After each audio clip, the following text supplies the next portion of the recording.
Realmente tentador todo lo que vamos a ir contando a lo largo del día. Carlos Cacho, científico de datos. A lo largo de estas jornadas nos han dicho que pones esto en un currículum y te llaman cientos de personas. Ya nos te contarás. Adelante. Te llaman bastante, debo decir. Bueno, yo venía a hablar de tecnología y recursos humanos. En principio son dos conceptos que igual parece que no casan muy bien, ¿no? Los recursos humanos, los departamentos de recursos humanos, típicamente se han basado más en la intuición, en el olfato del reclutador, que en un análisis riguroso de qué factores determinan que una persona sea un buen empleado o no. Una vez que se produce el proceso de contratación, pues a menudo lo que ocurre es que no se hace un seguimiento posterior de la evolución de la persona en la empresa. Podría haber un feedback hacia atrás con información que repercutiera sobre el proceso de contratación, pero bueno, el tema es que los departamentos suelen operar como silos independientes. El Departamento de Recursos Humanos contrata a una persona, llega al lugar donde va a desempeñar esas funciones y bueno, lo que ocurre es que no hay comunicación y se rompe un poco el ciclo que podría dar lugar a que con análisis de datos optimizáramos todos esos procesos. Cuando pensamos en tecnología aplicada a este sector, pues igual podríamos pensar en, qué sé yo, una interfaz futurista, ¿no? Tridimensional, basada en realidad aumentada.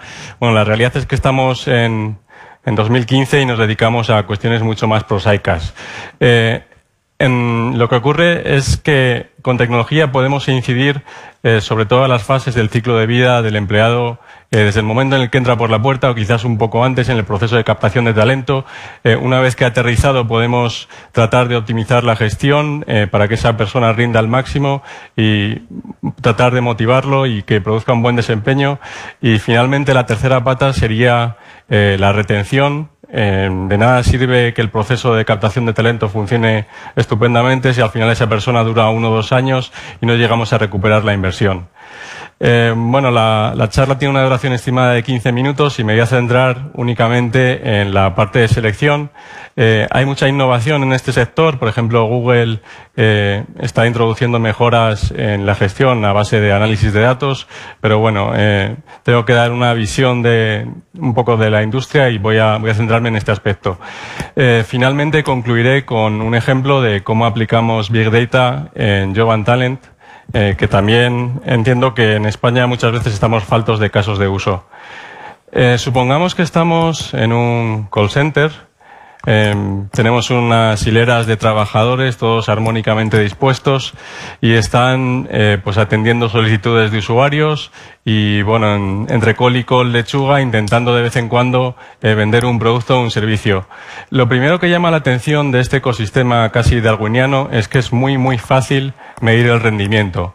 Un manager del call center podría dedicarse a monitorizar las llamadas que hace el empleado cada hora, la duración de las mismas, el grado de satisfacción del usuario con el servicio prestado. Podría incluso monitorizar qué llamadas acaban en venta, qué porcentaje de las llamadas acaban en venta, una tasa de conversión. Hay una serie de métricas que se pueden establecer y si nuestro manager del call center es avispado, trataría de alinear los incentivos de la empresa para que se correspondieran con las acciones que van tomando los operarios, tratando de optimizar estas métricas. Nos podríamos quedar ahí, pero quizás el manager se ganaría un bonus si fuera un paso más allá y dice, bueno, ahora que he conseguido identificar a estos empleados que los hace más productivos, ¿qué los diferencia del resto? Incluso, no solo qué los diferencia del resto, sino qué datos tenía antes de la contratación que me podrían haber ayudado a buscar empleados similares. Esto puede ser un feedback hacia atrás, como el que comentaba antes, que de alguna forma incide sobre el proceso de contratación. Pues hay una empresa que se llama Evolve, que precisamente se dedica a este tipo de cuestiones. Analizaron 3 millones de puntos de datos de 30.000 empleados y estuvieron buscando correlaciones entre esos datos conocidos antes de la contratación y el rendimiento posterior. Algunas de las correlaciones podríamos considerarlas hasta sorprendentes. Por ejemplo, una de las cuestiones que se dieron cuenta que un ser humano seguramente pues no se habría percatado de ello, es que el navegador con la que la persona se inscribió a la oferta, al parecer tiene influencia sobre el rendimiento y el tiempo que va a durar en el centro de atención al cliente. Aquellas personas que utilizaban un navegador distinto al que traía por defecto su sistema operativo, al parecer tenían mejores resultados. Un poco la hipótesis que planteaban es que, bueno, pues a lo mejor de alguna forma se mostraba iniciativa al cambiar de navegador. Bueno, este tipo de cosas son cuestionables. Otra de las cosas que se dieron cuenta es que aquellos empleados o candidatos que tenían 2 perfiles en redes sociales ofrecían un rendimiento posterior más alto, pero cuando eran demasiado sociales en Internet y tenían 4 o más perfiles, pues el rendimiento bajaba.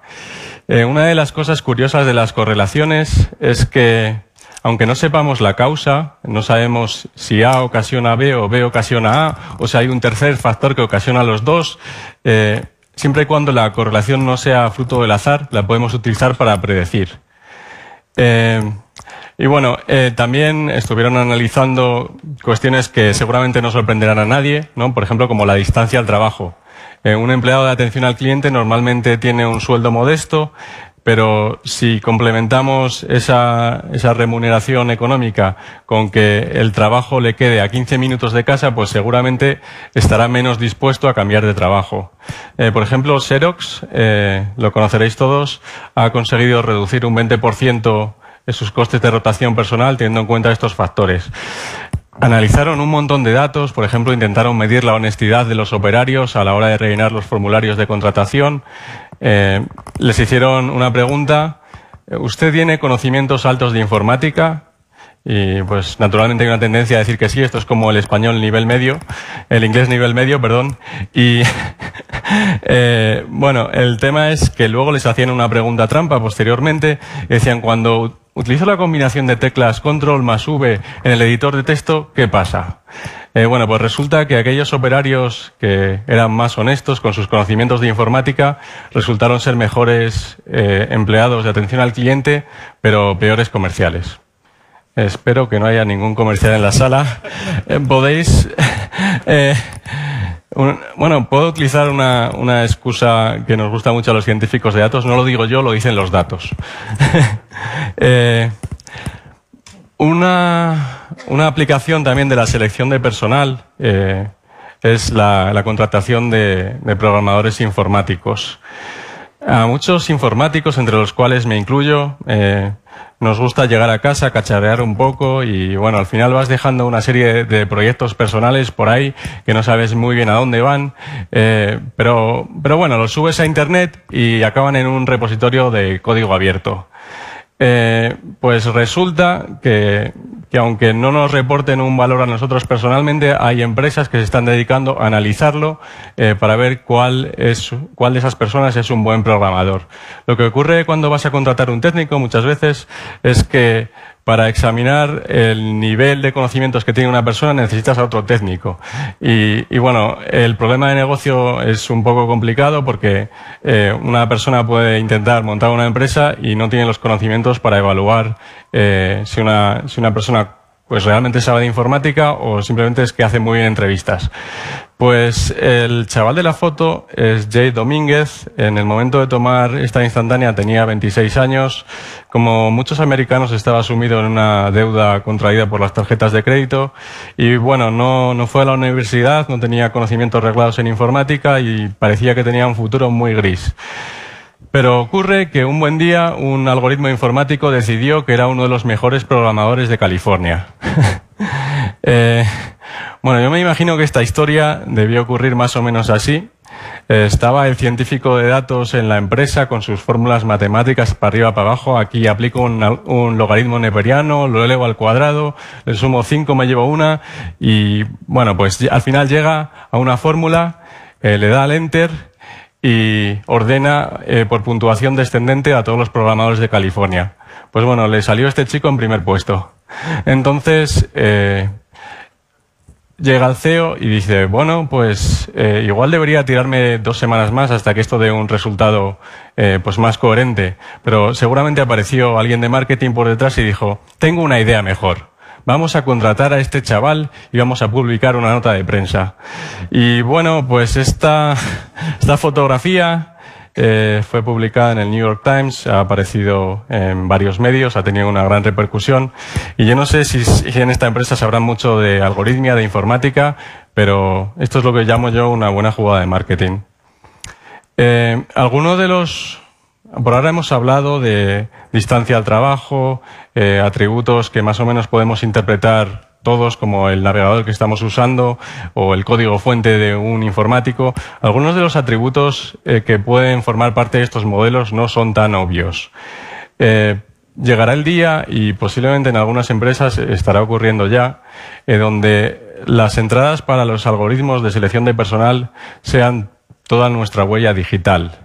¿Qué quiero decir con esto? Cualquier cosa que publiquemos en Internet es susceptible de ser analizada e incorporada en un modelo. En 2013 saltó a la fama un investigador de la Universidad de Cambridge porque había estado analizando datos de Facebook y tratando de correlar los gustos de la gente con diversos información que había sido recogida en cuestionarios de voluntarios.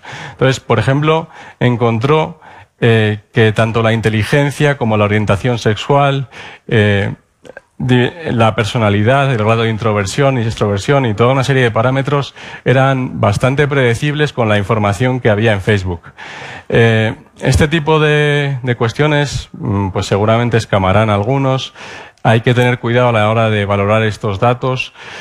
Llegará un día, por ejemplo, en el que estas entradas también se utilicen para conceder un crédito, incrementar la prima de un seguro.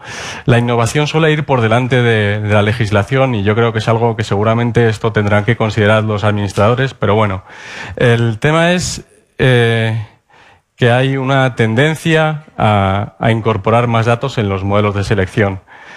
La imagen de la fotografía no es de Facebook, está generado por Watson, también un ponente lo ha detallado anteriormente. Watson es un supercomputador de IBM. En 2011 participó en un concurso de televisión de Jeopardy, ganó a dos supercampeones que podríamos llamar máquinas de memorizar humanas, y bueno, IBM pues tuvo una amplia difusión en medios, se ganó $1 millón, lo destinaron a obras de caridad. El caso es que, al contrario de lo que pasara en 2007 con el enfrentamiento entre Deep Blue y Garry Kasparov, pues Watson al parecer está encontrando aplicaciones prácticas. Por ejemplo, se está empezando a utilizar en medicina como herramienta de apoyo al diagnóstico médico, y pues también tiene aplicaciones en recursos humanos. Ahí veis esto es una imagen que ha sido generada a partir de texto de cualquier persona, y lo que intenta Watson un poco es inferir la personalidad de esa persona y los valores que le impulsan a actuar en el día a día. No sé si será muy preciso, pero bueno, hay una tendencia quizás un poco más importante con esto de los supercomputadores. Bueno, esto parece que no pasa la transparencia. Ahora. Esto de los supercomputadores es más importante de lo que parece. Entre estas dos imágenes han pasado 62 años. El contendiente de la derecha es EDSAC, fue desarrollado en la Universidad de Cambridge durante 3 años hasta que se puso en producción en 1949, y eso lo convierte posiblemente en una de las calculadoras programables más caras de la historia. Contaba con 3.000 válvulas de vacío organizadas en 12 racks, y bueno, para los técnicos que hay entre el público, pues las especificaciones de la máquina eran más bien modestas. Tenía una memoria de 1 kilobyte y 500 kilohercios de procesamiento. En cambio, 62 años más tarde, en 2011, tenemos esta otra máquina desarrollada por IBM, que consta de 2 unidades con 5 bastidores, 90 servidores con 8 núcleos cada uno. En total, 2.880 núcleos de 3,5 gigahercios y 15 o 16 terabytes de memoria. La diferencia entre estas dos máquinas es abismal, y entre ellas solo hay una vida humana, o quizás un poquito menos. Llegará el día en el que un ordenador tome decisiones de contratación, y bueno, la verdad es que da un poco miedo pensarlo, pero tenéis que considerar, por ejemplo, que hoy día llevamos en el bolsillo ordenadores más potentes que el que tenía yo cuando estudiaba en la universidad hace más de una década y, bueno, se llaman móviles. Habrá alguien que piense que esto es un escenario como un poco orwelliano, pero nada más lejos de la realidad. Seguramente ya está ocurriendo ya hasta cierto punto, ¿no? En 2011 Google recibía 75.000 currículums al día, lo que, si tenemos en cuenta que hay 52 semanas en un año, nos ponemos en 4 millones de currículums al año. Cuesta un poco imaginar que realmente hay personas realizando el primer filtro de selección. Yo apostaría a que el primer filtro al menos es un algoritmo. Bueno, parece que se ha venido un poco a vender que esto de la informática, las matemáticas, todo es maravilloso. Los algoritmos dominarán la Tierra, pero bueno, la realidad es que también tienen problemas. Uno de los problemas que nos podemos encontrar es que tendamos a replicar los mismos procesos que están funcionando mal en los departamentos de recursos humanos actuales. Pues si tú tienes, por ejemplo, una empresa que tiene problemas de diversidad, que tiende a contratar a personas de un determinado género y un estatus social para determinadas posiciones, el algoritmo, si le das los mismos datos de entrenamiento que tienen los empleados actualmente en la empresa, va a aprender a replicar con perfecta precisión todos los sesgos que tenga el Departamento de Recursos Humanos actualmente a la hora de contratar. Y bueno, discriminar gente está muy feo, pero que lo haga un ordenador, pues puede exponer a la empresa a problemas legales. Y esto es algo que seguramente también habrá que considerar en el futuro. Vale, finalmente, como os comentaba, iba a hablar un poco de Jovan Talent, la empresa en la que yo trabajo. Para los que no conozcáis Jovan Talent, estamos ubicados en Castellana, con bonitas vistas al Bernabéu, y desde ese lugar nos hemos propuesto revolucionar el mercado de la contratación en Internet.